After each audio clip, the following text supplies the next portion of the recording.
Sabbath in the week of the Passover. We counted 7 Sabbaths. Remember, on the Passover feast, we counted 7 Sabbaths, and then on the morrow after the 7th Sabbath, which is today, which is Sunday. Pentecost is always on a Sunday. That's the 50th day on a Sunday. Blessed Pentecost. It's a new meat offering, which is an offering of people that are going to be harvested in the time of harvest. When the kingdom is established on the day of Pentecost, we will receive the latter rain on Mount Zion. We saw the 144,000 standing on Mount Zion. In Revelation chapter 14, it means on that day, it will be the day of Pentecost. Like it was with the disciples when Christ ascended to heaven, left them for 10 days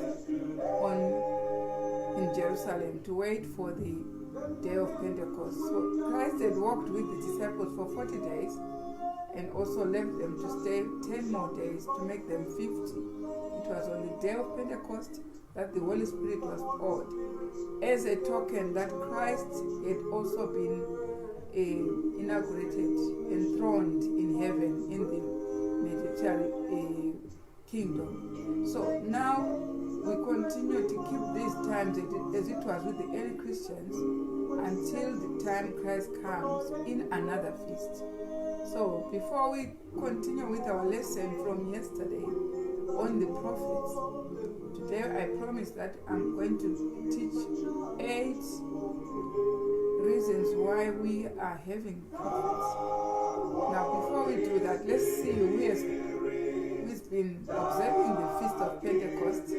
Now write down, I'll see, my boy will tell me who is writing, just watching from where, to see that the Holy Pentecost has been observed from your area and you've received the blessings from God, which is the showers from the latter rain, which is finally going to be poured on the day of Pentecost. Who has been watching and who is keeping the Feast of Pentecost? Tell us where you are watching from. Tell us where you are from. Where is that? Luton. Welcome, Luton. Oh, it's good to hear people around my area. Hey, Luton. Where's that? Gweru in Zimbabwe. Blessed Pentecost. That's Gweru from Zimbabwe. I've heard one from Luton, watching from Luton. Yeah? Blawayo. Zimbabwe is enjoying the Feast of Pentecost. Blawayo, welcome and blessed Haksamia, blessed Pentecost. And who else? South Africa. Way, Konangale. Sambeni sibone umlimu zasibusisa. Milton Keynes in England. Blessed Pentecost, blessed Sabbath. And Harare. Oh, Zimbabwe is going to take all the blessings, I tell you. Harare, blessed Pentecost for you. And Northampton, it's England and Harare. England, Northampton, blessed Pentecost. Enjoy these holy hours of the Feast of Pentecost. And which other area? Saturn, Surrey, blessed Pentecost. Saturn in England. And where else? Cyprus. Someone is observing the Pentecost in Cyprus. Blessed Pentecost to you. Enjoy the holy hours, the new meat offering from God, which is a new plant given in our spiritual life. And who else? Pembroke. Where is Pembroke? I don't know. Oh, Northampton. Okay, it's a street in Northampton. Blessed Pentecost to you, brothers and sisters. Enjoy the Pentecostal outpouring from the Holy Spirit. And Perth. Someone is observing from Perth, which is Australia. Blessed Pentecost for you, brethren. Enjoy. It's not even far from the blessings of God. Enjoy the Feast of Pentecost. And where else? And have you finished all of them that are there? And who else has not told us where he's watching from? At least we have South Africa, we have Blawayo, we have Harare, Marondera, oh, Zimbabwe is blessed with the feast. Marondera, somebody is observing, is watching from Marondera, enjoying the feast of Pentecost. Where are you watching from? The rest? Southampton. In England. Is it England? Southampton. We have Northampton. We have Southampton. And all these are watching. They are observing the feast of Pentecost. Where's that? Aylesbury. Aylesbury is just nearby here. Blessed Pentecost to you. Brothers and sisters, enjoy the refreshment from God. It's a holy Sabbath. In heaven, they are all united in the day of Pentecost, and they are observing. This is how it is to follow the Lamb whithersoever he goeth. Zambia. Someone is observing, watching from Zambia.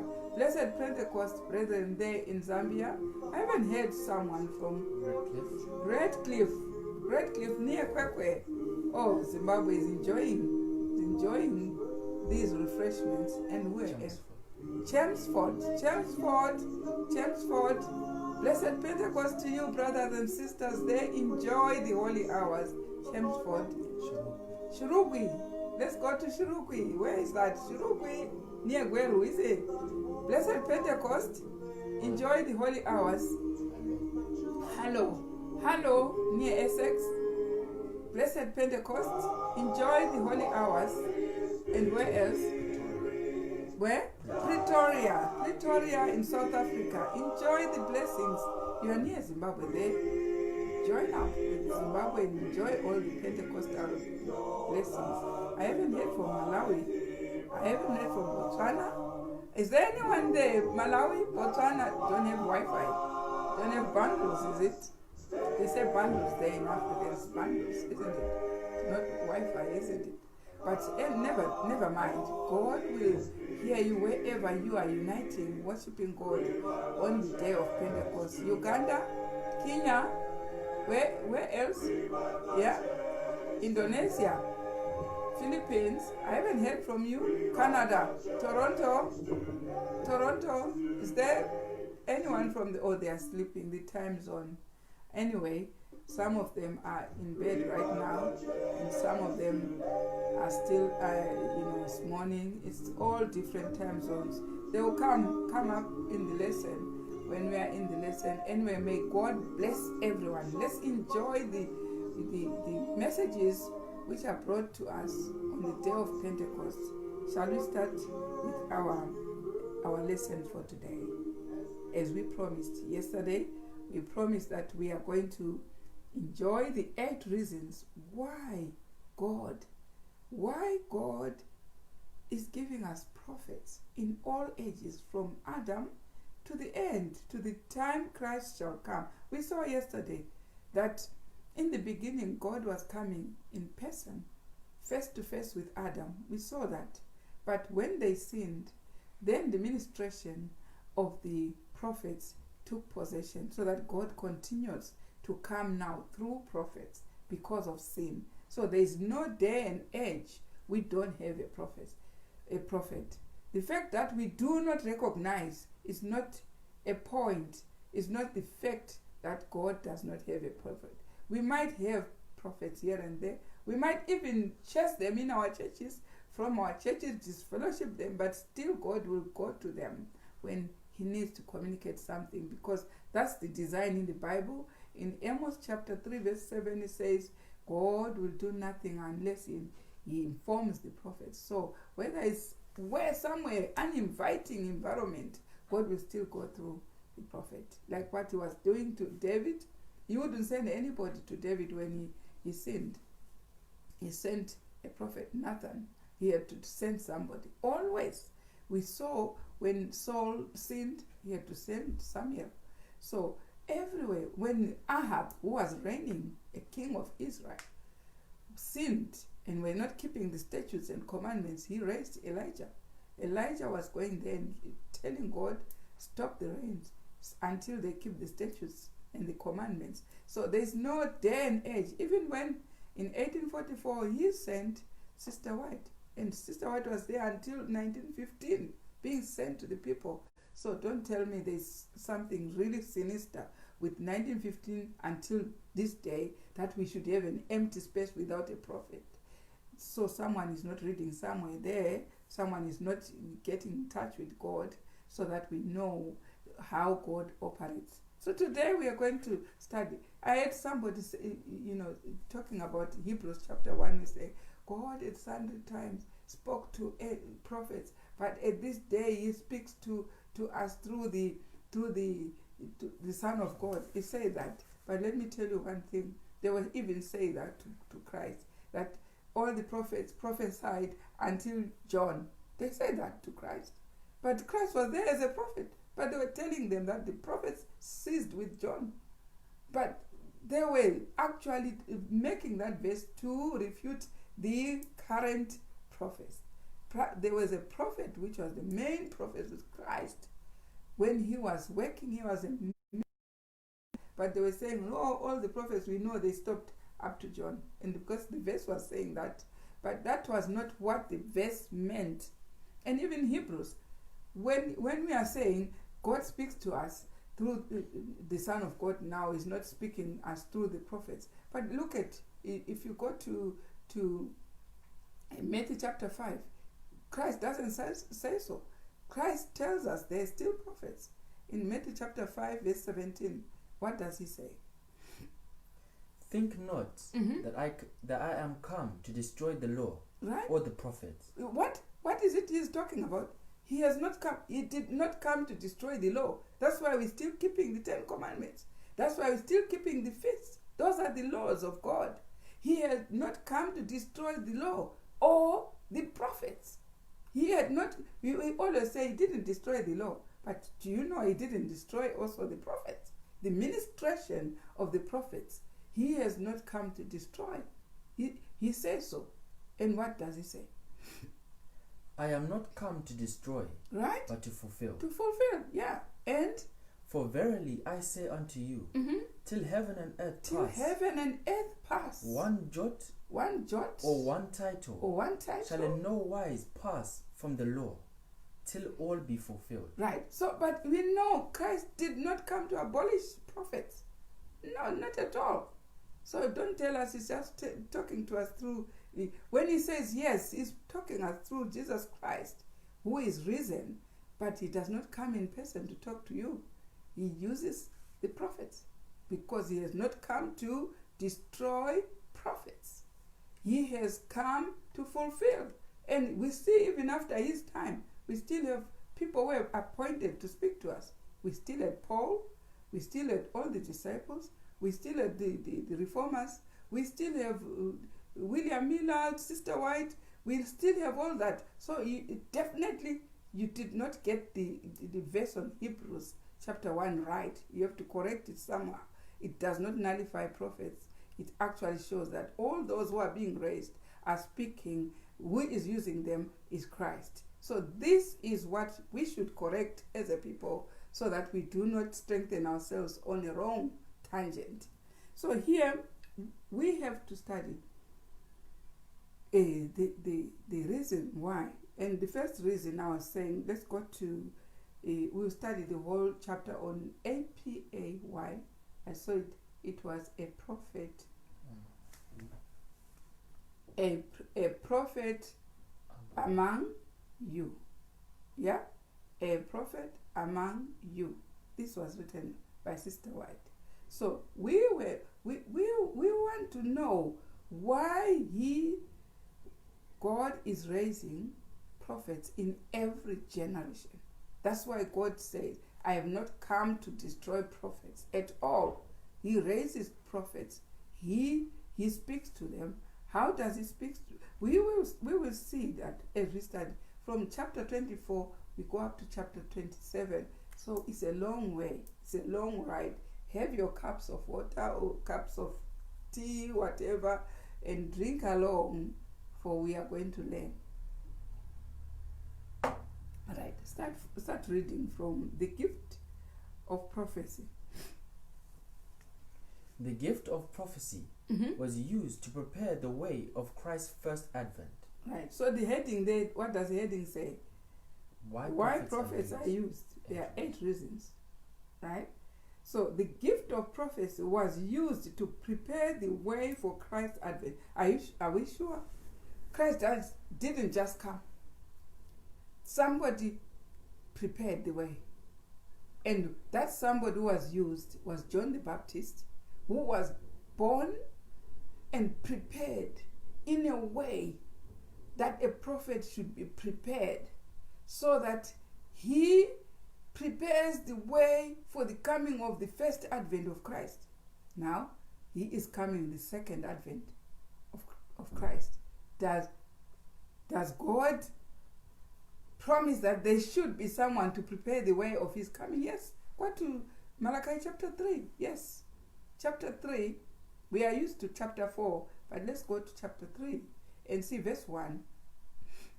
Behold, yeah, I will send my messenger, right, and he shall prepare the way before me. Do you see, before he is coming, he sends a messenger.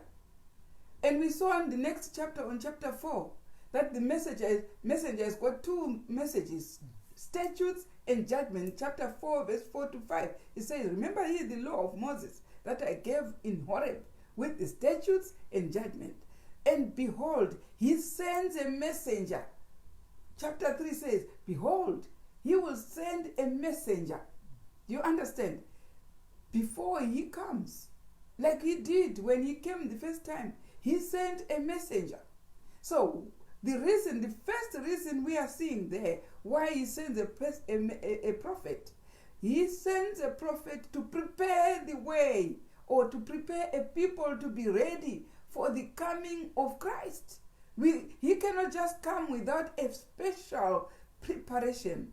Not the preparation that we have seen yesterday, that there were 5 distinct messages coming to the people. These messengers are using those. In each of the 5, there is a prophet. The prophet with the first angel's message, prophet second angel's message, prophet with the third angel's message, with Sister White. What about the 4th angel's message and the 5th angel's message? Then he is preparing the way for Christ's coming. So we saw the reason why a prophet should be there before Christ comes. The genuine reason is that we have to have someone to prepare. There is another text, it's just run on my way, where Sister White says, I saw the messenger. I saw the living pointed testimony, which was preparing the characters of the people. I saw the living pointed testimony preparing the way for Christ to come. This is not a general work of all ministers, or general work of all pastors, or general. This is not a work designed to a teacher or an evangelist or a pastor or a whatever, the word minister of healing or whatever, an apostle. But this work is designed for the prophet. That's why I say in Amos chapter 3 verse 7, say, he will do nothing except inform the prophet. Now, let's hear in that first 1T, Testimonies for the Church, volume 1, page 216. So, Sister White was shown how the prophet was going to be prepared. The physical prophet person was going to be prepared to prepare the people for the coming of Christ. Let's go to 1T, page 216.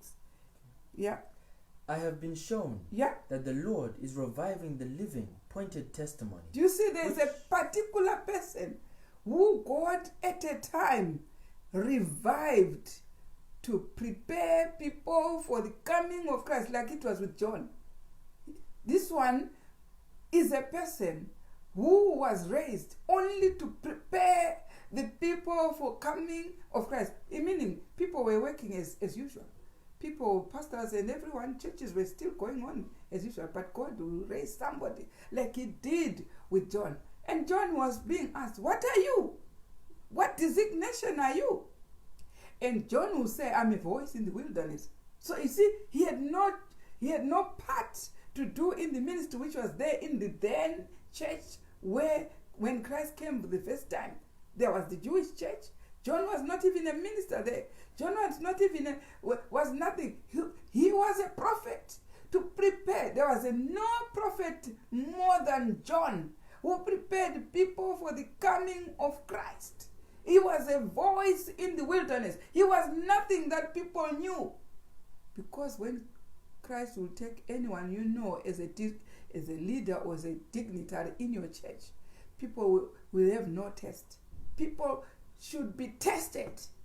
We saw that reason yesterday, that the prophets are there as a test to the people on their attitude, how they will handle if it was God. God will see them, he tests them through prophets. And when he raises a prophet, he does not raise somebody that you will say, yes, we know this one. No, he raises something as a surprise. Someone as a surprise we didn't even know. We didn't even appreciate. There are some people who say, oh, he has got to come from this big country, or we have countries like America or so. People say, should we come from Euphrates? Should we come from what? God will surprise you. God will surely surprise you with something. Someone, he has got to be a man. He has got to be what? Let me tell you one thing. The designation is with God. God is the one who decides who should come to test people. For those who are expecting men, have no test if a man comes. For those who are not expecting a woman, a woman should come to test those who are expecting a man. Or for those who are expecting a minister or someone who has been upheld already, will have no test. God sends somebody to test the people. You understand? God will send somebody, like it was with John the Baptist. He sent John the Baptist to surprise all that ministry which was working. They were asking him, who are you? And he was answering, I'm a voice in the wilderness. I'm a voice in the wilderness. So let's hear. They were being tested by someone who was baptizing in the river Jordan. Baptizing everyone. And you know what? John had a discernment. Those people who did not want the kingdom, when they came, he used to tell them, you vipers, go away, go, go, go. He had particular people who were looking for the coming of Christ. Those who were looking for the coming of Christ to die on the cross, he was baptizing. He was baptized. He was selecting who to baptize and who not. And a prophet of God will be given an insight to know who is genuine and not who is not genuine. And who is not genuine, he won't waste time. Even Christ didn't waste time. He said, I didn't come for those who are holy. No, he comes for those who are poor and contrite in spirit, who are hungering for the word. And for some time you see somebody who is coming to learn, who is coming to ask you a question, that this question is not genuine. This question is for somebody who is just above genuineness, who is somebody who is coming to test instead of asking with genuineness to know. So a prophet was used for the coming of Christ. Here we have seen Sister White is saying, after her, she's seeing someone reviving. Read again from the beginning there. I have been shown that the Lord is reviving the living, pointed testimony, right, which will develop character and purify the church. Do you see? There is somebody who Sister White saw.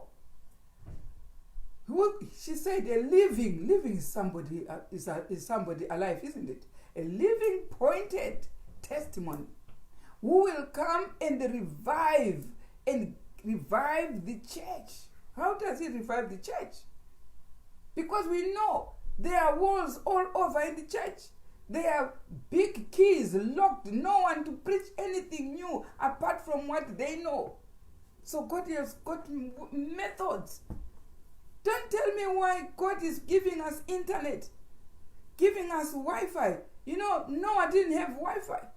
Lot didn't have that.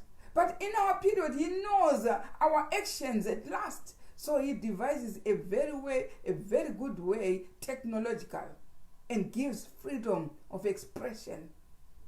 Technologically, then God is the one who has made us have this word. Let's go and meet there. And then we'll see who is the one that God has sent. Because he knows, when you are campaigning, you have to allow other parties to campaign, isn't it? But there are pulpits where nobody is allowed except that one. So if you go by one-way traffic without knowing the other side, even those who are playing head or tail, they should know the coin has got head and a tail. It's got a flip side. So if you just know a set of preachers who are preaching for that party only, without knowing the other party, you will miss the mark. You have to know both sides, And we see on other sides, when they are bent to deceive you, they don't use a scripture. They just say, beware, beware, beware, beware, beware, because not even a verse to show how beware you are supposed to be beware, not even a quotation to show you how wrong you are, but they just devise with their heads, you are wrong. You are, they are Satans, they are error, they are what? There is no way to sustain what they are saying. But go to the other flip side, they will tell you exactly how wrong things are and how right things are. From the scripture, it is written. There is a quotation. If we preach here using only our head without using the scripture, then we'll be false. But there are some who will want to use only their devising to prove someone is wrong. You see, you cannot prove someone is wrong when the Bible says to the law and to the testimony. And how come you just say somebody is wrong without proving from the law? So the flip end proves people wrong without a text.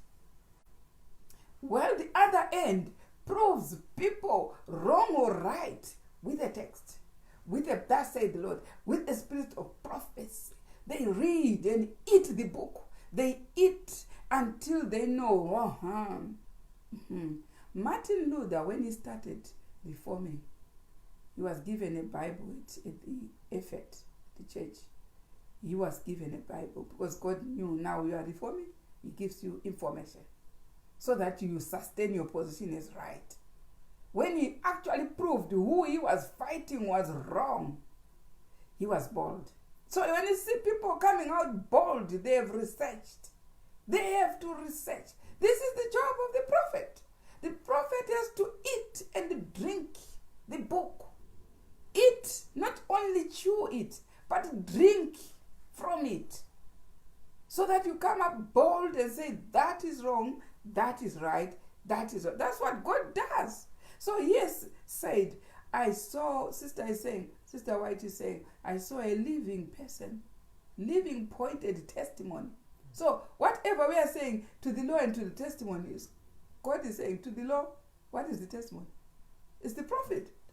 It's a living person. Whenever it says testimony, it says a living person. And that's the last war in the church which is going to be fought. In Revelation chapter 12, verse 17, it says, the dragon was wroth with woman, whose children, whose seed kept the commandment and have a prophet, or have the testimony of Jesus. What is the testimony of Jesus? Is the spirit of prophecy. What is the spirit of prophecy? The living pointed testimony. This is the last tug of war between you and me. And it was seen by John on Revelation chapter 12. That's the one. That's what is called the remnant. It will be under a prophet. Now here we are reading from Malachi chapter 3. It says, behold, I'll send you.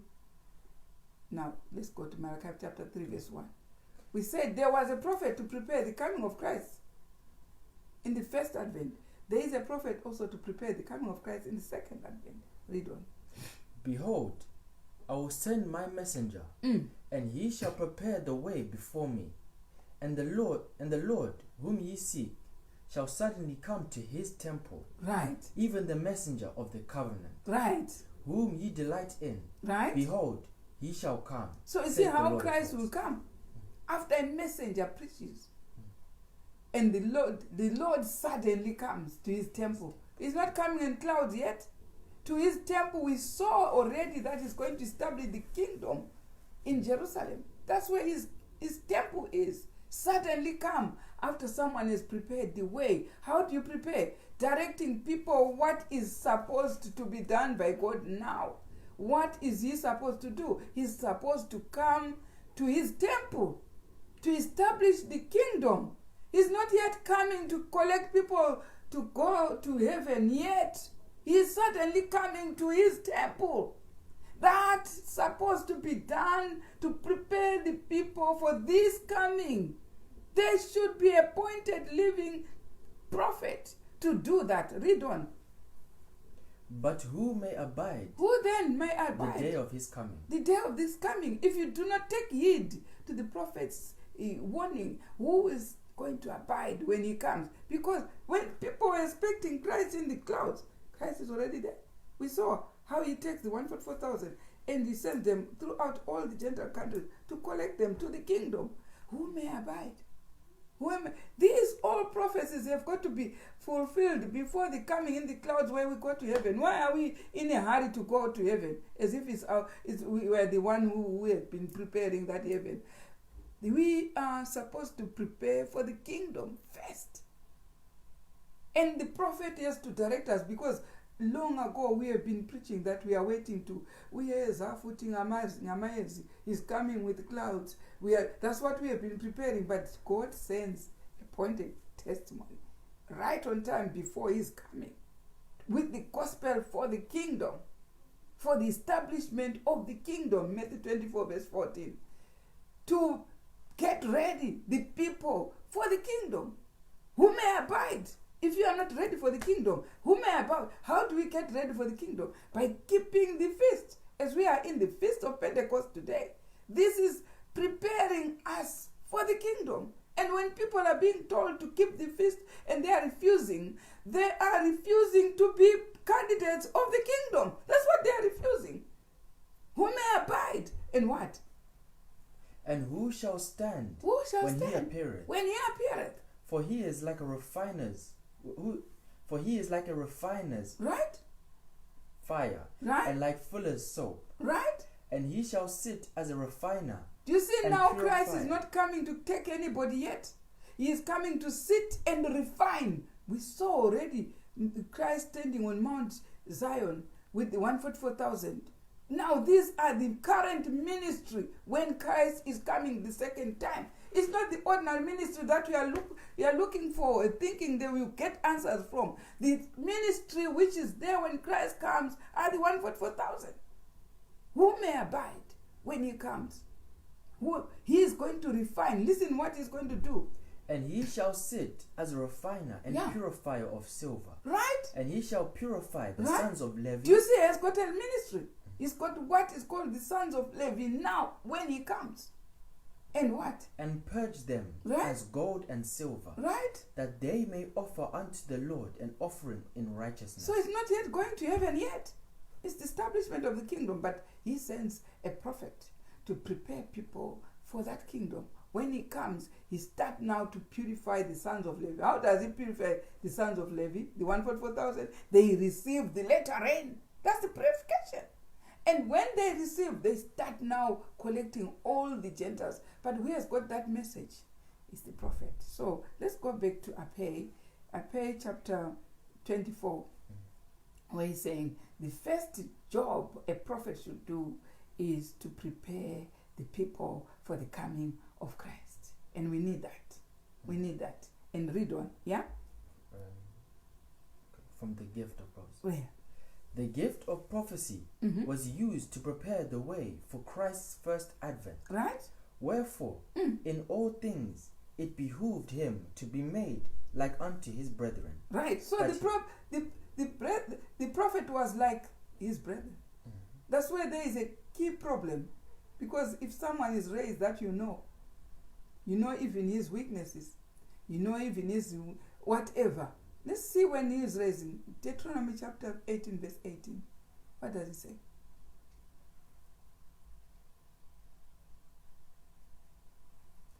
I will raise them up a prophet from among their brethren.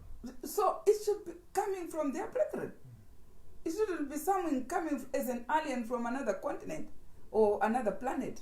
It should be somebody we know. Somebody we can talk about and say, I know. And you know what? They knew Christ, how he was born, as a miserable Nazarene, in Nazareth, as a son of a carpenter. These are all the facts that made them reject Christ. Because we know people. We know this one is just like, we know that one, he comes from there. That's why he had no one following him from Nazareth. Especially those who know. Yeah? If, for instance, is raised from somebody who comes from Zimbabwe, all the Zimbabweans are out. They won't follow. Do you know that? This is, or for instance, if it's raised from the Philippines, he will be prominent in other places, but not where he comes from. So you have got to work out your salvation with fear and trembling. If you come from anyone, Tanzania, all the Tanzanians are out. You have got to work hard for other continents and other countries, but not your own. Your own will be just behaving like what they were doing in Nazareth. In Nazareth, they just say, who can tell us about the son of a carpenter? Who can tell us about what is he talking about? We know, and we know. So you have to work hard. We have to work hard. Some are saying he's got to come from America. He's got to come from UK. You've got to be. You know what? Let me give you in page 33.1. Just read that quotation from 33.1. We have gone further. I know we are not going to reach page 33, but just pick that one for me. Yeah. It is difficult. Yeah. That one. Mm-hmm. It is difficult to imagine a more diverse group or personalities than the ancient prophets. Mm-hmm. Besides their individual differences, with their work spread over a period longer than from the breakup of the Roman Empire to the present, there was little in their times or environment to draw them to unity. Right. Who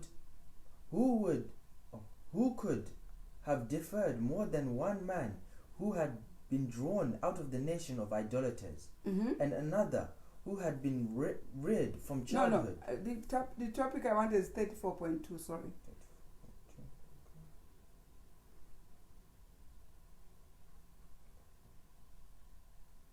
Not only were prophets. Okay. Not only were prophets subject to like passions as we are, did you see? but like Moses at Kadesh and David in dealings with Uriah the Hittite, right? At times they were overcome by temptation and sinned against God. Sometimes prophets are just like you and me. You know, it's difficult to prove that he's a prophet. Like it was with Moses. What do you think those who knew that Moses had killed an Egyptian, when they saw him coming, saying that I've been sent by God, was it really an easy game? It was really difficult. It was somebody who they knew was a murderer. But for them to swallow that and start thinking now he has been sent by God, it was terrible. So when we go back, let's go back where we were in chapter 24. So we have got no proof really, unless you have to hear the word from God. That's the only proof. Yeah? Wherefore, in all things it behooved him to be made like unto his brethren, right? that he might be a merciful and faithful high priest in things pertaining to God, right? To make reconciliation for the sins of his people. Right? So in clear terms, the prophet is just like any brother. Yeah?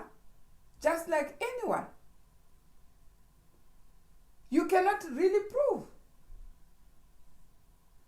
And it says in another text there, it says it does not have any nationality. Sometimes God chooses out of nationality, any nationality he can choose from any.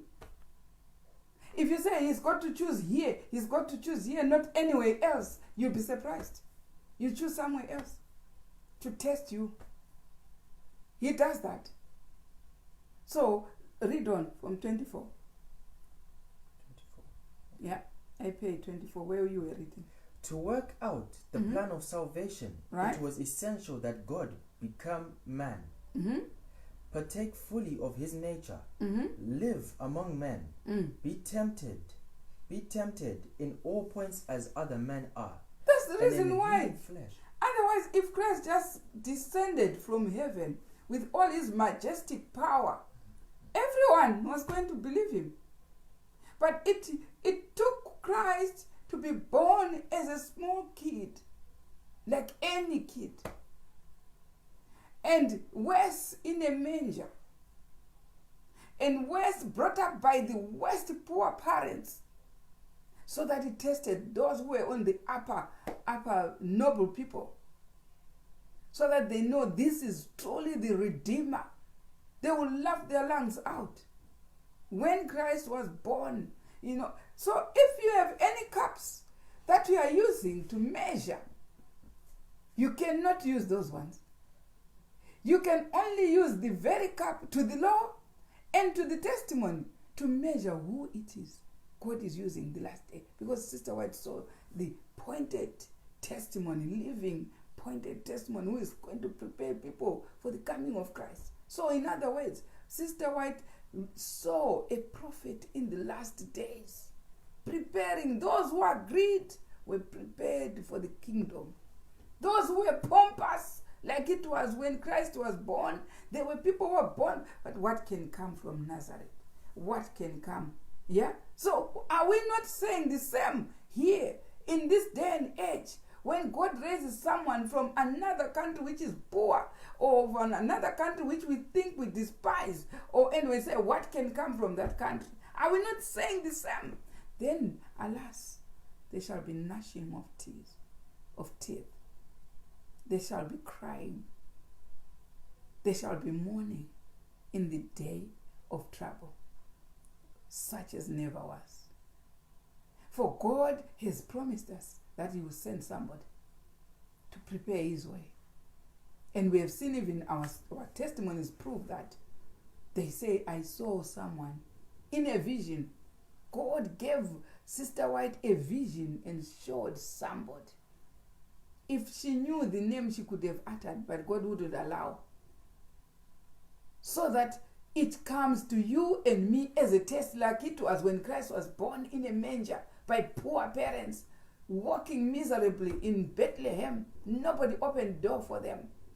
And people knew the history of the humble beginning of Christ. And that shattered them from the kingdom. Now, let's go to, we said 8 reasons. So we are still on the first reason. I don't know whether we're going to finish the 8 ones. Finish that paragraph. To work out the plan of salvation, it was essential that God become man, partake fully of his nature, live among men, be tempted in all points as other men are, and in human flesh gain complete victory over sin. So why does God raise somebody like us? So that when you talk about poverty, you have been through it. When you talk about pain, you have been through it. When you talk about anything, economy or anything, you have been through it.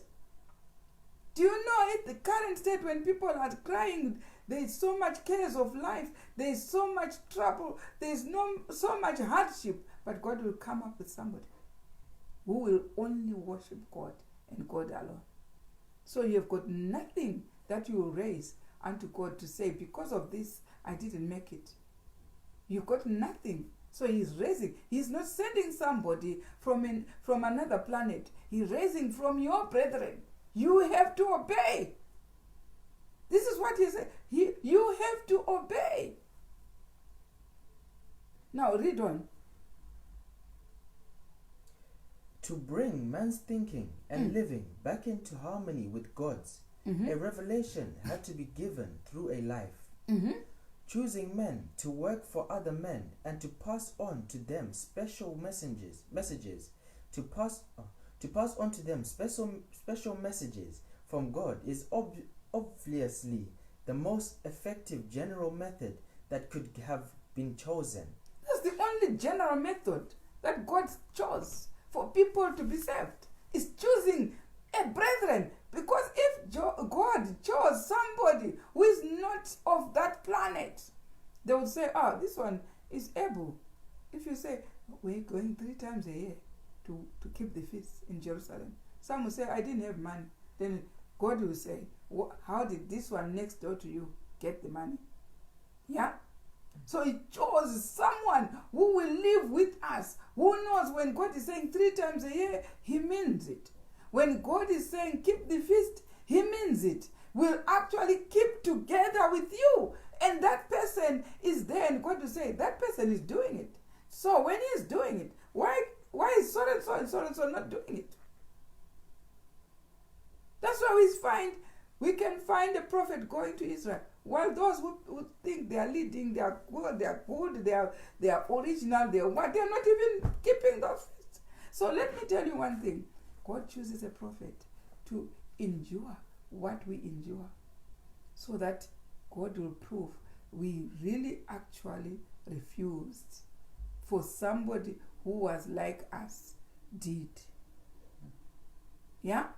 So this is the first reason why he chooses, for the plan of salvation, to prepare his way for that one who should live just like us, like it is in Deuteronomy 18 verse 18. He will choose a prophet, one of our brethren, who sins like us, who does all the things that we do, who has gone through life like us, so that he proves who actually refused. Because that's why Christ also went through the whole process like a prophet. The whole process of being born. Because if he was not born, people would say, this one wasn't born, so that's why things were easy for him. He was born like you and me. So this is the very first reason. We have left a lot of points around it. But let's go to this next reason. Reason number 2. Right? On the same chapter. Prophets stood before the people as representatives of the Lord. Right, that's another reason. I want the Bible, and the Bible only. Really? It's not the design of God. The design of God is to make somebody stand as a representative of the Lord. Why representative of the Lord? Why? What do you mean? I've seen people rushing to some churches. I've seen people rushing to the temple to ask somebody to pray for them. Really? It's a good principle. And it was only done by the prophet. Why would the prophet pray for somebody? Because he stood as a representative. We saw when Adam sinned that the prophets, now God goes through that person through a prophet. We saw how God went through Nathan as a prophet to inform. It was easy for God to go to David to say, David, I anointed you that day. And it was truly an anointment from God. He would have just gone to David and said, I anointed you. What are you doing? What did you do? But why did God go through Nathan? Because that's his design, for somebody to be a representative in each generation. Somebody to stand for God. Somebody who will plead like Moses when God was angry. When he's angry, we told you, what does it bring? Famine, pestilence, so and so, everything. And somebody should read. When there is a disease or an illness, should read from the book to see how many months should this disease go on. It should be written in black and white. Yes, it is there. Even what we are having right now is written. If you want to go and read for yourself and enjoy, on Ezekiel chapter 39, verse 17 is there. It says for 7 months. It should be there. For 7 months. This should be there. God saw it before we saw it. Who was first here before we were there? Who was there? It's God, isn't it? Go and ask. If you cannot say yes to that, tell us what it means there. There are people who are fond of just saying, that is wrong, without giving a solution. If you say anything is wrong, give us the meaning of it. Yeah? Anything happening, go and check in the book. It's prophesied already. This will be there. For how many months? For this month. This will be there. He has even is talking in that chapter, when go and read it, he's even talking about employment will be stopped. It's talking about traveling will be stopped. It's there.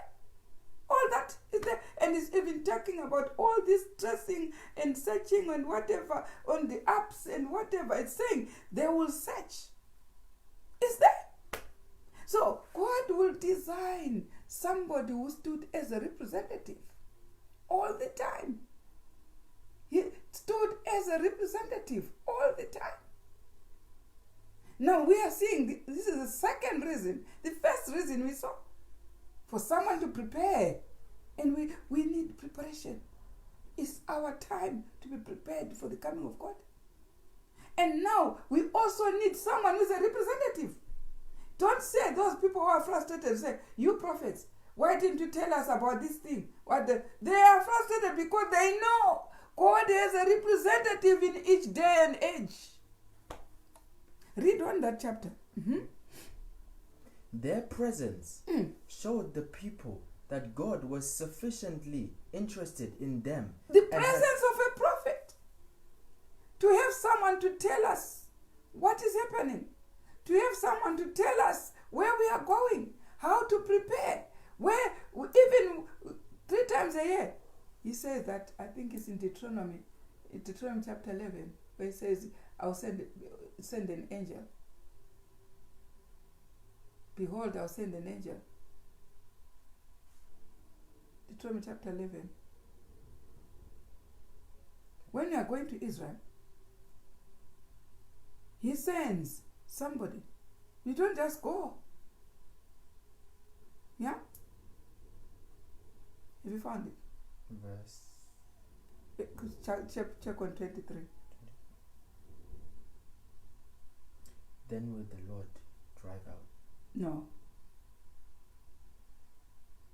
It's chapter 11 you are in, isn't it? Mm-hmm. Where it says 3 times a year. It starts with 3 times a year. Or maybe you can go to Exodus 23 maybe. It says 3 times a year. Exodus 23. Check on Exodus 23. Verse 14. Verse 14, yeah. 3 times a year Mm-hmm. thou shalt keep a feast unto me in the year. Right?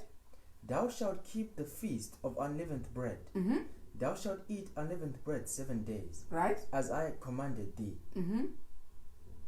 In the time... In verse 20, when we are keeping 3 times a year. Okay. Verse 20. Behold, Mm-hmm. I send an angel before Do you see thee. he sends a prophet? Mm. So, this job of going 3 times a year, he sends an angel. Like we said to Sister White, is a third angel's message. So there is an angel also making sure you go 3 times a year. Says, behold, I send an angel. So what is he sending? A prophet. When he say angel, first angel's message, we mean William Miller who preached it, isn't it? Third angel's message, we mean Sister White who preached it. Now here saying, I'm sending an angel. We mean a prophet. I send a prophet preparing the pointed testimony, living testimony, which was seen by Sister White, preparing people to go 3 times a year. Read on. Behold, Mm-hmm. I send an angel before thee, Yeah? to keep thee in the way. Do you see what And the angel does? Do you see what the prophet, when we saw in Hosea chapter 12, verse 13, it says, behold, they went out of Egypt by an angel, were preserved by an angel. Now he said, I'm sending an angel. How do you keep people? How did Moses keep the people when they were walking to Israel? How did Moses keep the people? Moses was connected to God. And when the army was pressing on from Egypt, he was told to hit the the Red Sea, and it parted, and all the Israelites went in. Did he preserve them? How did he preserve them? By listening for instructions from God. God will instruct when to go, how to go, which flight to take, where to stay, exactly. All that needs a prophet. You cannot just do it alone. That's why you see 3 times a year, they go, come back, go, come back, go, come back, go, come back. Right? Try it without the prophet. Try it. You won't. You go once, you had broke the whole year. But there's 3 times a year. He said that in verse 14, 3 times a year. You have to keep the Feast of Unleavened Bread, the Feast of Weeks, which is the Pentecost, the Feast of Tabernacle. And then he says, behold. He knows it's a difficult job. And he says, behold, I send an angel. Read on. Behold, I send an angel before thee, right, to keep thee in the way, right, and to bring thee into the place which I have prepared. Right. Beware of him. Beware of that angel. And obey his voice. Beware of the prophet and obey the voice. When he says we go on Sunday, it should be Sunday. When he says we go on Sabbath to the church, or we go, beware of that angel. That's what God is saying. You what? Beware. Start there. Beware of him. Right. And obey his voice. Right. Provoke him not. Don't provoke. For he will not pardon your transgressions. How do you provoke the prophet? By not listening what the prophet said. If Moses struck the Red Sea, and those people, instead of crossing, were scared of the water, they did not listen to Moses, they were not going to be pardoned. They were going to be dead by that army that was pursuing them. So it is important it was important for them to listen to what Moses would say, because Moses would go face to face, or will receive a vision, or was in the dream. Now, it was important on that journey that God was just face to face with Moses. Yeah? But not with everyone else. But with Moses was face to face. Because how many thousands were in the wilderness? Tens of thousands were all crowded listening to one person. So God saw that this prophet now needs a face-to-face contact. Otherwise things may go wrong. Now, listen. Let's read on. We're going to enjoy this topic. I hope we're going to finish all the 8. Because there's so much to them. Yeah? Where you were? They were men subject to like passions as their neighbors, not visitors from another world. These are not visitors. Men among men. We have crossed at that point. Yeah?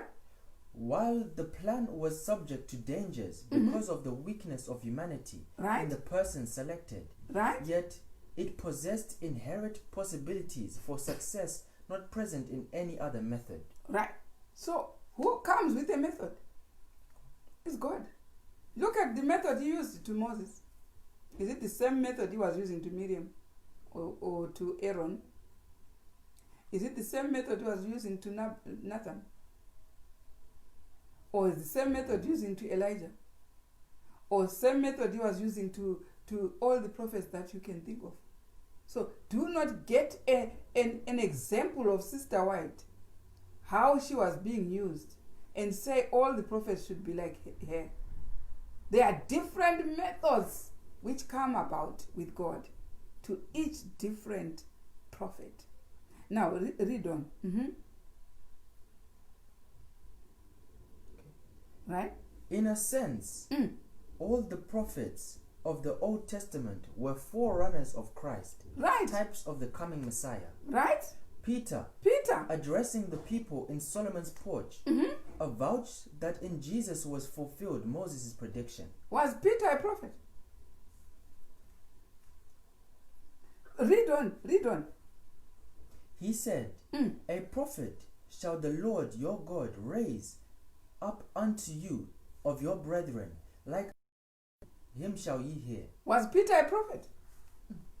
Now, those who were saying the prophets prophesied until John, what about Peter in the New Testament? Or those who say Hebrews chapter 1 says, God at sundry times spoke to us through prophets. But in the New Testament, when he has died, he speaks us through Christ.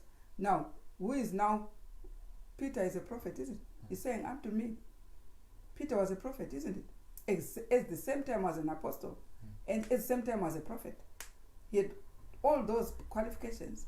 Why would God speak through Peter when he was supposed to speak through Christ to come directly to us? So you see, you got it wrong somewhere when you use Hebrews and say God was using prophets in the Old Testament. These are all lies. You know, this is lying wonders of the devil. Because after the cross, he was still using prophets. There is Peter there. So let's study and correctly divide the word of truth instead of lying to the very elect.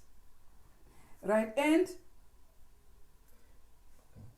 Peter addressed himself as a prophet. Peter, addressing the people in Solomon's porch, avouched that in Jesus was fulfilled Moses' prediction. Right? He said, a prophet shall the Lord your God raise up unto you of your brethren, like unto me, him shall ye hear. Compare Deuteronomy. Okay. Go to Deuteronomy chapter 18, verse 15.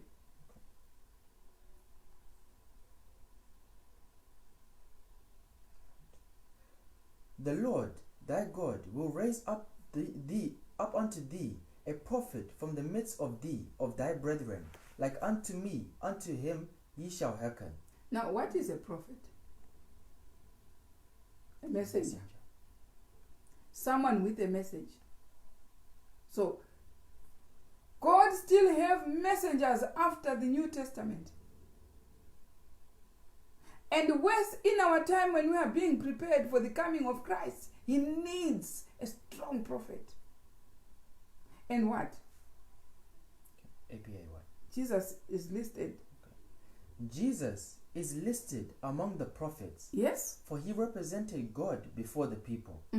Spoke the messages of heaven, by divine revelation penetrated the future and unveiled things to come, and called men to loyalty to the Father. Every loyal and devoted prophet either typified or memorialized the Master as the greatest of prophets. Right? They did the same. So everyone who was being raised was supposed to speak to the people as it was with the Master speaking to the people. Right? And they did the same kind of work he did. Right? They were his men, and as such did a work that could never had been done so effectively by an angel or voice from heaven. As the life of Christ revealed to mankind God's personal interest and love, so the lives of the prophets demonstrated that the Lord was going as far as he could to reveal himself to his people. Right? The presence of the prophet was a constant reminder of the presence of God. Right. That's why most people want to avoid the prophet. When you know that is a prophet, someone is a message from God, you want to avoid. Why? Because he will tell you what God says to you. So people do not want to be told what is wrong. They want to continue wrong. And they do not want someone who, why all these prophets were killed? Because they will say it whether you like it or not. That's why they were killed in the Old Testament. Isaiah, Jeremiah, all those were killed. Even in the New Testament, the reformers, they endured all that. Why? Because people don't want to be told. Now we cannot act in the last days as if if there was a prophet, where is he? Where is he? You find a prophet by someone whom people don't like. That's one identity. People don't like. Why? You did not have, the prophet didn't even do anything wrong to you, but you just don't like. Then no, there is something behind that. Now, the third, so we saw in this What did we see? This prophet, the job of the second reason, why did we need a prophet? Representative. It's a representative, someone who will show people what it is like. Like it is today is a Pentecost. A prophet should show it is day of Pentecost so that people follow. Those who say we can't, and God has had an example, a representative of what is happening in heaven. So it's for you to copy or to refuse, but God has finished with you. Now let's go to the fourth, that was to the third reason. Okay. Now we are going a bit faster now. Yeah. Okay. Prophets kept men constantly aware of God's instructions. That's it. If you say you're a prophet, constantly people should be knowing what God wants. That's another reason. God needs someone who will remind the people all the time. Who should tell people there is a Pentecost today? Prophets. Who should remind people to worship God? Prophets. He's not using all these gifts from Ephesians 4 verse 11. He's not touching them as reminders. The person who reminds is a prophet. This is the reason why the devil does not want the prophet to be in the church. To remind people, and look, when people will reign without a prophet, how much will invade them? How much error will invade them? You see so many things. It's a time of trouble such as never was, of mirage to mirage.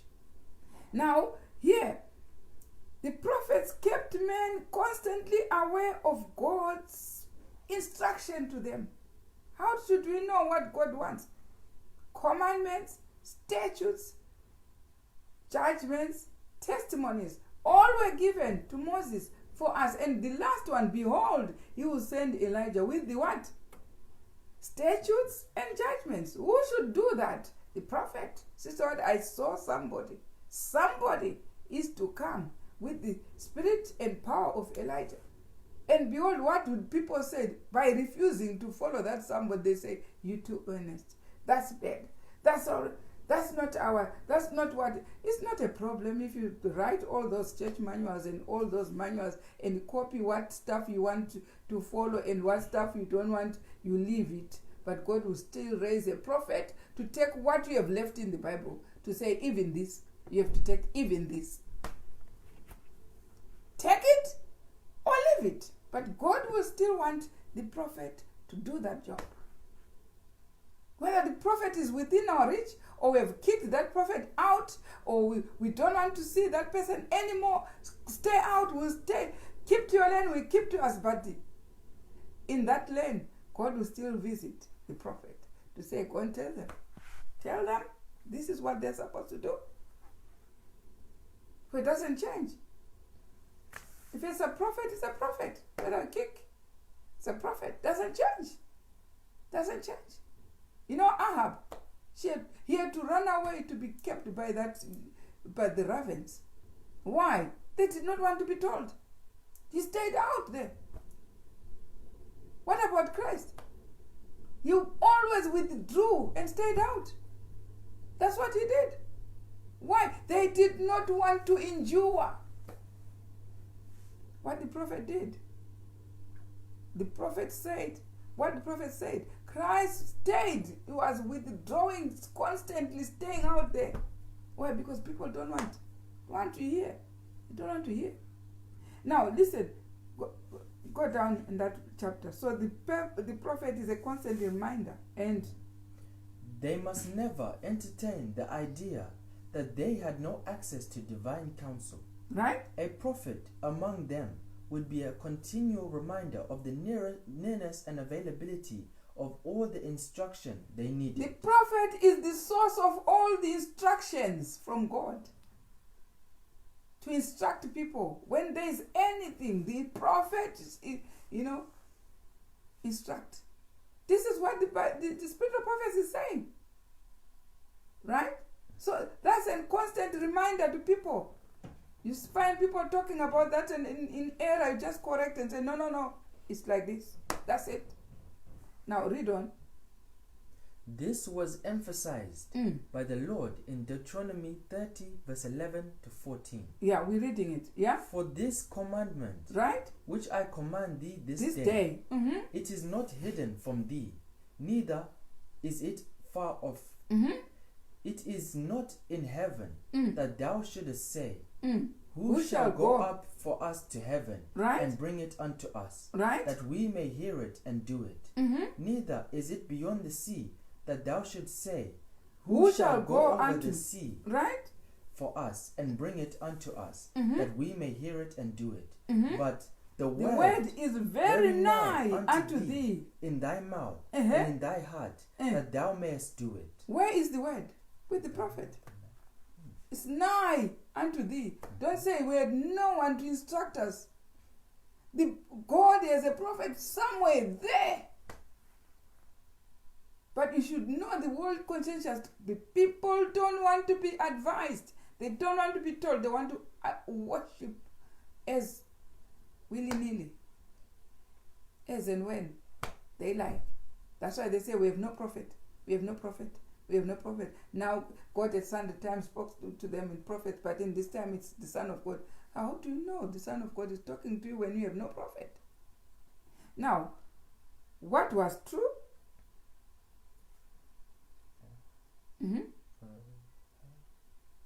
Where you finished the verse, what was true? What was true of times when a prophet was personally among God's people is also true of those who have access to the written testimony of the prophets in the Bible. Counsel is always available and is never far off. Counsel, what was true when people read in Genesis to Revelation is also true when you have a prophet. So in other ways, the testimonies are what? What the prophet will say as counsel. When the prophet counsels you, it's just as good as reading from Jeremiah, Isaiah, John, what the prophet will say, because it comes from God, face to face, in dreams, in visions. So it's just as good as what Moses would say to those who he was leading. Now, point number 4. So at least we are halfway. We said there are 8. I wish you get all of them, 8 of them. Through the prophets, God could maintain direct connection with the without talking with them face to face. Right. Why do we need prophets?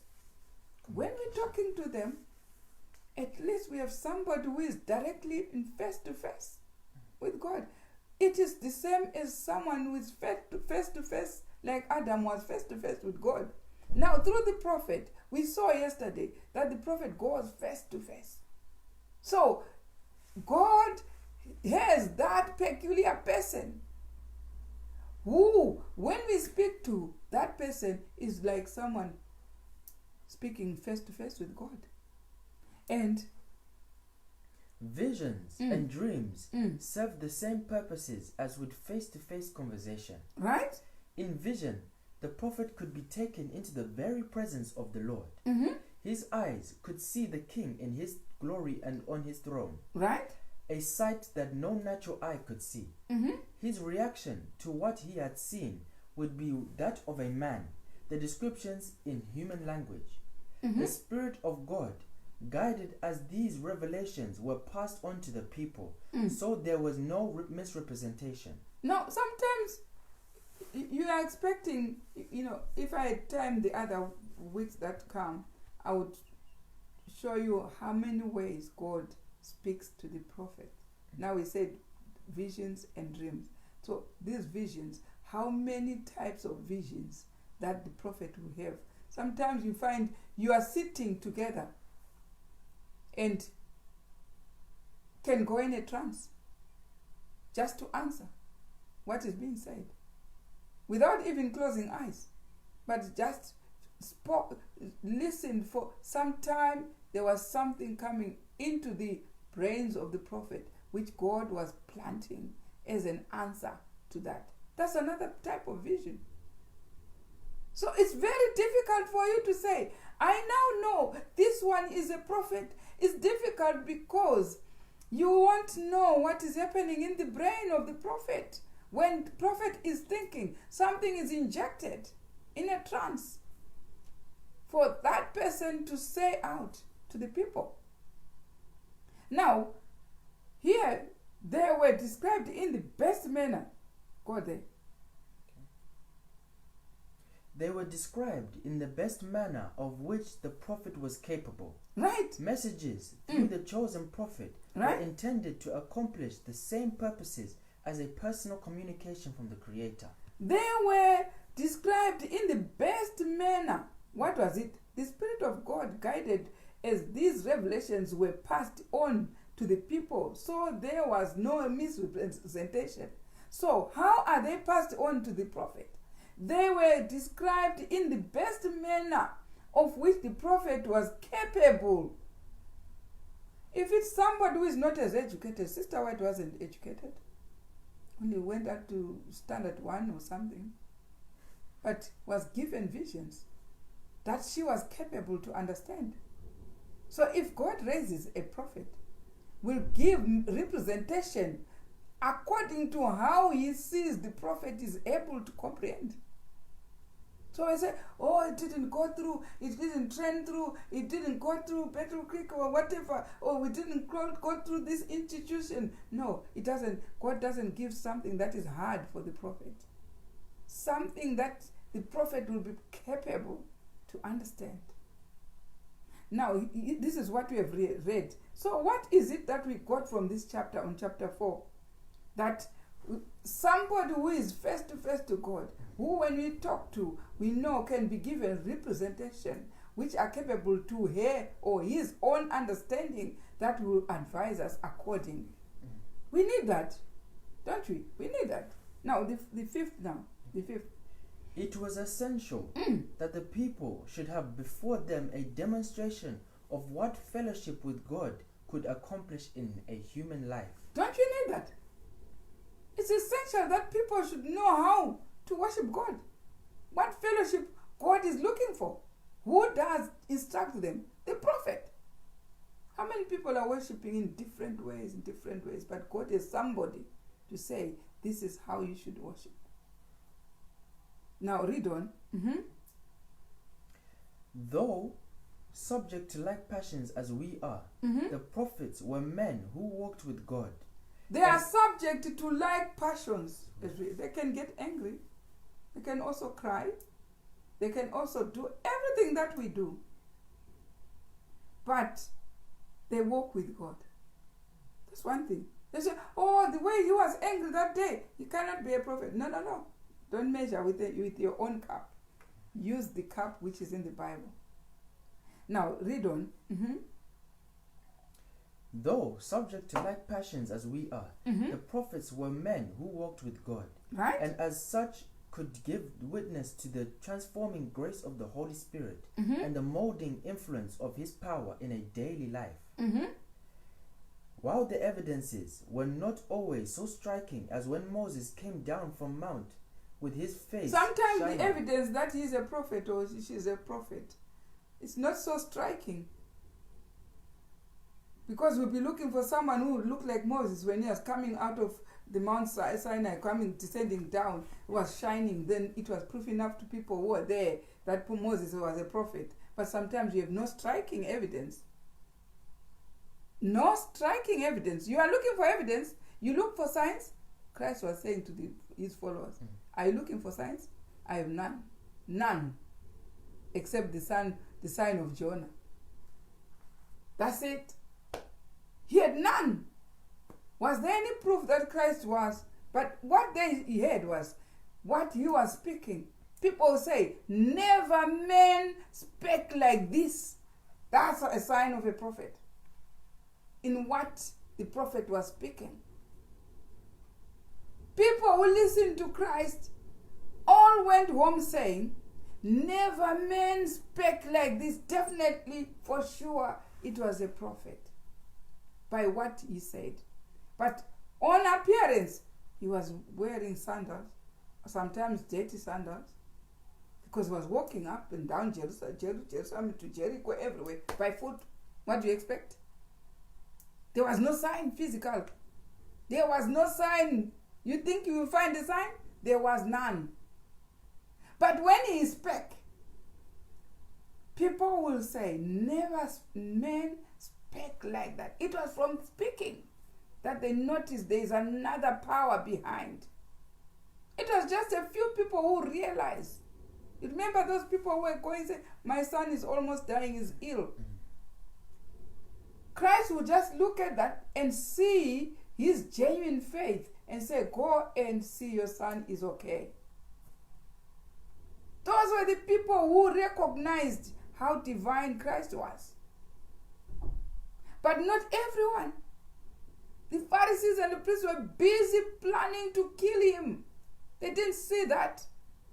They did not see that. And neither will they see anything in our days. Neither. If you are looking for a sign, there is zero. Zero. Read on.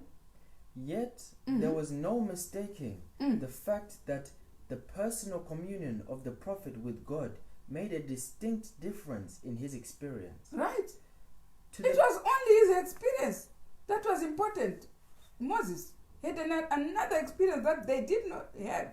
But when you looked at Moses, besides the shining in the face, there was nothing. Nothing you could discern that he was a prophet. That's why he had so many rebellions in the wilderness. Because they did not prove. You remember Korah and Datan, they will say, God speaks to all of us. Is it what they are saying these days? Everyone is just there. He's coming again. He's coming in the cloud. He's what. The prophets were, there's now no more prophets. They're talking all sorts of things. But somewhere in a corner, there is a prophet who God is seeing face to face. In a vision, in a dream, as he did to all other prophets. Don't tell us we are living in a vacant world where there is no one representing God. Don't tell us that. Now, here, what else? To the people who were receptive and responsive, this served as an invitation to a closer walk with God. Right? This kind of witness could have been given only by one man to another. Right.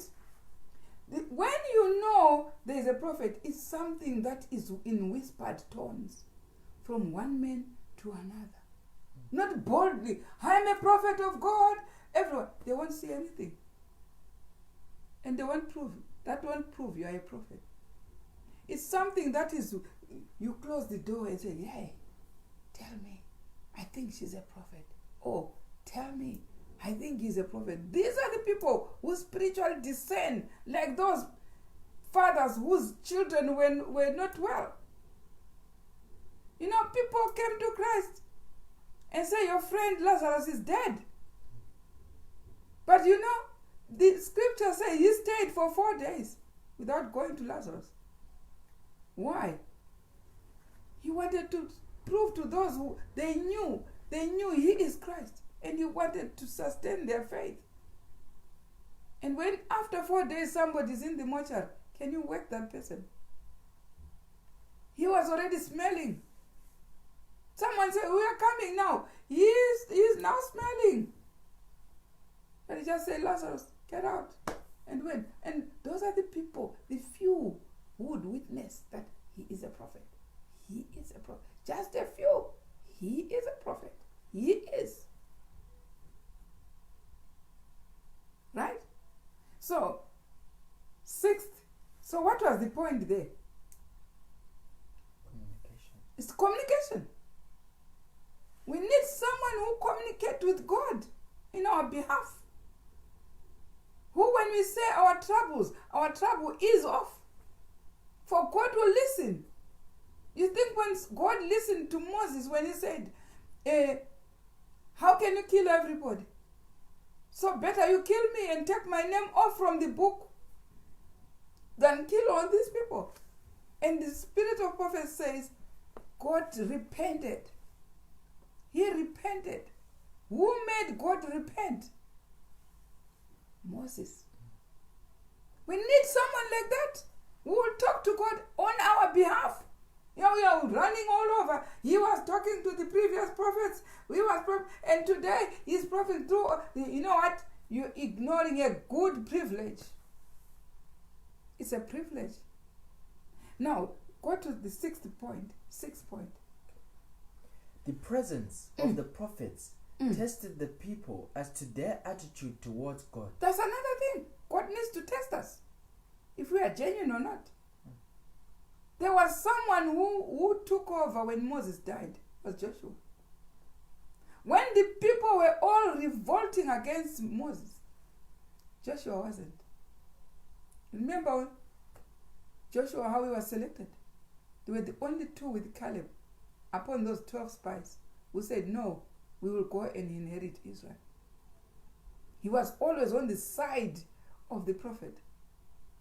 When he went up the mountain, Joshua was always remaining at the bottom of the mount. He was not part of those who were building calves and everything. No, he was with him always. Someone who is always with him, supporting, knowing genuinely, because he knew genuinely he was a prophet. And God knew who to give the job next after Moses died.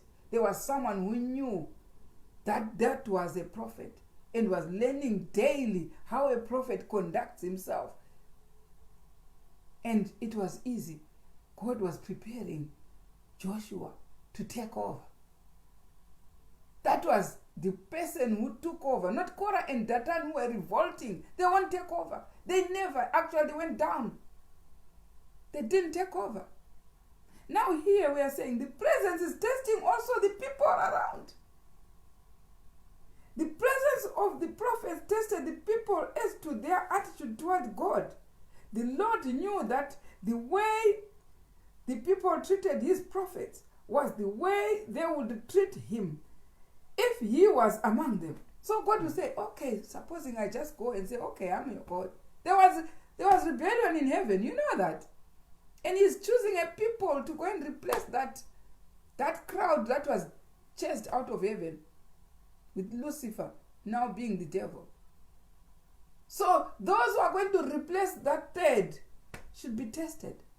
They need that test. For when they will stay with God, they cannot rebel again, like what the devil did. So God sets a prophet to see who is going to rebel, who is going to honor what the prophet will say and do according to what the prophet says. There is a test. And he says, his position appears to have been well taken when you consider the manner in which Christ was received. Right. It's the way we will handle. You know, when you go to the FEM platform, on a topic FEM platform in early writing, it says, I saw people, they were now talking about the prophet. He's saying, in the last days, I saw people approaching the platform, the foundation, inspecting the foundation to see whether it is firmly established so that they can step on the platform. Is it what we are doing? Inspecting what was being inspected. Shall I, at this person, shall I take words from this person? Inspecting the foundation. This is how I saw people coming, approaching that firm platform, inspecting, touching the foundation to see whether this is a good foundation where I can put my faith on. And many people refused to step on. That's the prophet of the day. Now, we won't read that one. You read it on your own. I know you are now on the firm platform. But now we see it. The prophets have been put as a test. And God has to test people before they go to replace the devil. And the third, which was lost from heaven. It's the population in heaven which was lost. So he's got to replace it. All these years, he's just looking for that third to replace. It says so in Zechariah 13. It's 1/3 shall be taken. And the rest, 2/3, shall be burned.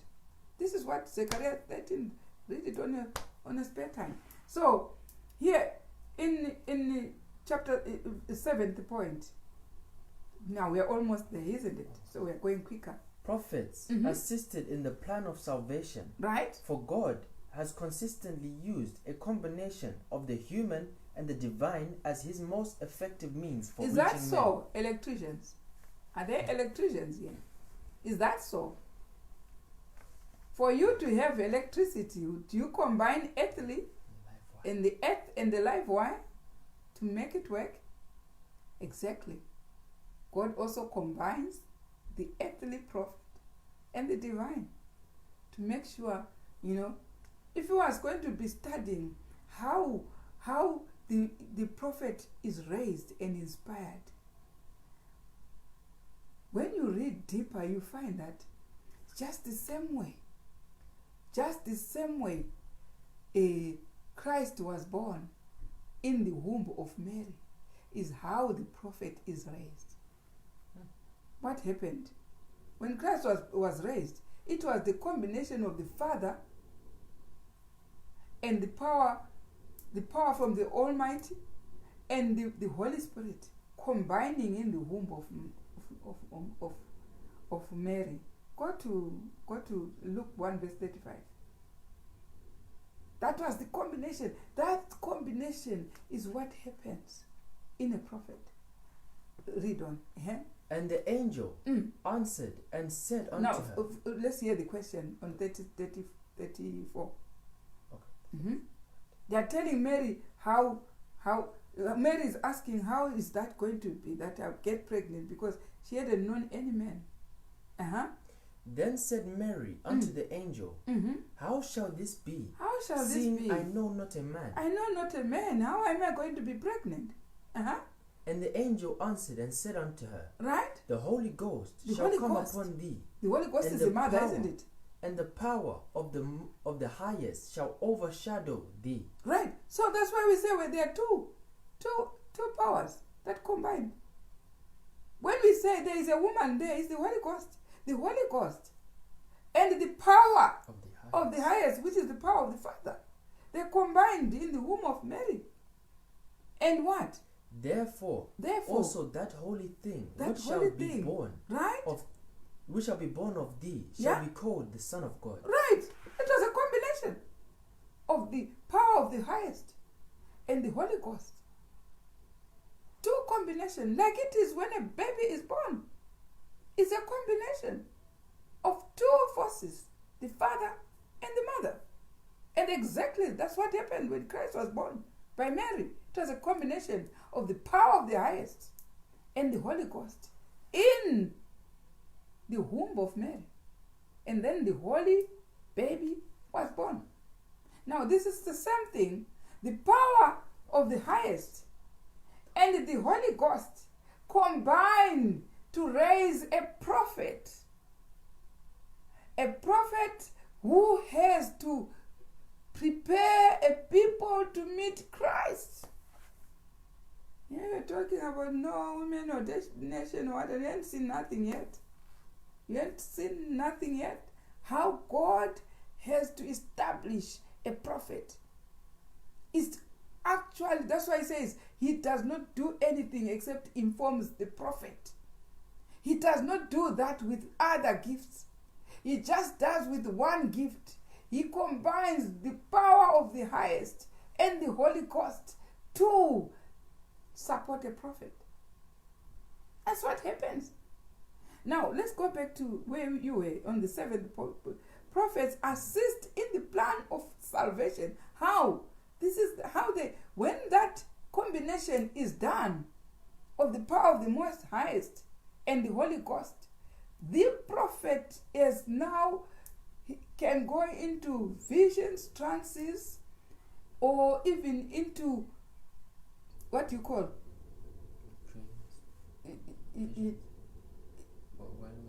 something that inspires, and say, you know what? Why don't you do that? Something is inspiring. All these representations, the prophet has to do that. Why? Because there's something working more than all these other gifts, spiritual gifts. The prophet is the major point in the Bible, the whole Bible from Genesis to Revelation. God uses a prophet. This is what happens. And then here he says, the prophets assist in the plan of salvation, for God has consistently used a combination of the human and the divine as his most effective means for reaching men. Now you're telling me that it's all gone. Go further there. Noah and his family could have been saved without the building of an ark. Right. But Noah and his family could have been saved. God will just say, oh, how many children do you have? Noah? It's 8. Okay, I'm now destroying the world. You remain. But God did not do that. The same order he had to appoint Noah as a prophet to inform the plan of salvation to everyone, how they should be saved. They should come in the ark. Right? And Noah and his family could have been saved without the building of an ark. Right? But God wanted human effort combined with his. Right? The tables of stone that were preserved in the earthly sanctuary were the ones cut out by the hands of Moses, in which the law was inscribed by the finger of God. Right. Even when God was going to write the law, Moses had to finish the stone. He had to cut the stone and God write. So you see the combination of God writing and also Moses cutting. That's why it was easy for him when he broke the stone, when he was angry seeing these people worshipping a calf. He broke it, but he's still the same person going to cut the stone back. And God said, come back with another stone. And he wrote again. So it was a combination of two. So God wrote the law twice. Otherwise you would say, Moses, you saw what I wrote on the stone. Go now and tell them. No, he said, come back to write it again. So his duty was to make the stone, to cut the stone. And God's duty was to write the law. So it's a combination of earthly and life. And what? Jesus himself. Right. Man provided the fuel, but God kindled the fire that consumed the sacrifices of the sanctuary. Right. Jesus himself was the product of a mysterious blending of the divine with the human. Man, as God's major means of communication, only rounds out the picture of his most effective method of dealing with the human race. Right. So we see even Jesus, he was not just sent on earth. The prophet who was there was Mary. It was a lady called Mary. What do you call a prophet? Someone who's God communicated with Mary, isn't it? So is that not a prophet? Send a message that you're going to have a child. She was a prophet of the hour. The prophet had to finish her body so that the holy being of a child is in her body. It was earthly and divine. Now, the 8th and final point, as we are learning, isn't it? Go to 8. As God worked through the prophets, he had in mind a broad plan which included the preparation of a written record that he would put into the hands of all men. Right? The great principles of his government and illustrations of how these principles had worked in the lives of men were set forth. Right? A consistent cumulative record, a product of human effort under the divine guidance, was intended to wield a constant influence and give a sense of continuity and unity in the working of the plan of salvation. In every age, the plan has been set the same. In every age, the plan of salvation has been set. So you're telling us this age has got no prophet. When the scripture says in every age, the prophet worked tremendously in the plan of salvation. In every age. So go and revise that Hebrews chapter 1. Don't twist it.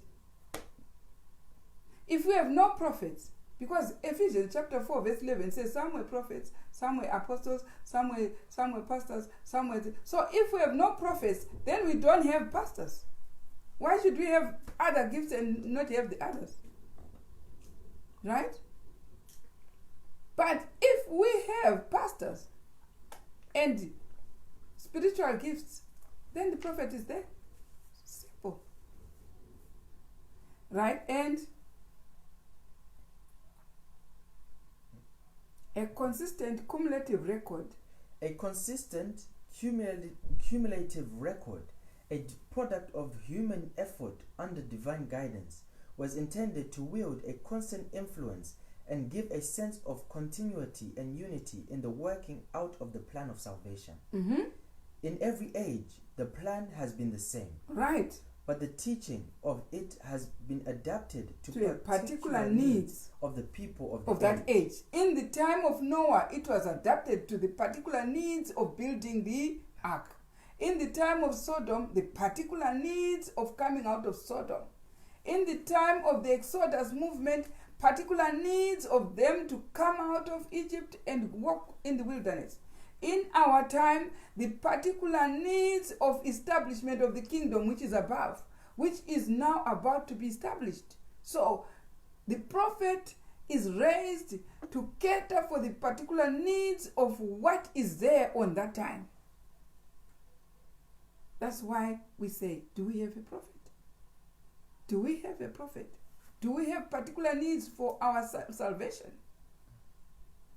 Then someone should be raised by God to make sure that person prepares the people for that need of the gospel of that time. Now, finish off that chapter. From the lives of men through the centuries have been selected those incidents best situated. From the lives of men through the centuries have been selected those incidents best suited to teach succeeding generations the lesson they needed most. Right? Now all these things happen unto them for examples, and they are written for our admonition, upon whom the ends of the world are come. Right. So from all the generations, the prophets are raised to suit the needs of the gospel of that time. In our time, definitely we have a prophet. We have seen all the 8 points.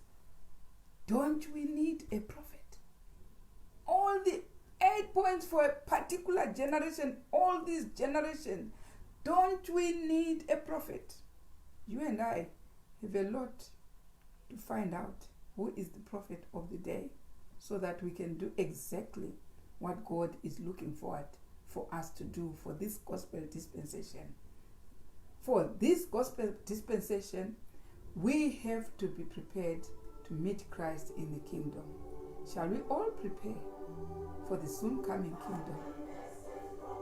Hear the words of the prophet that has been raised by God.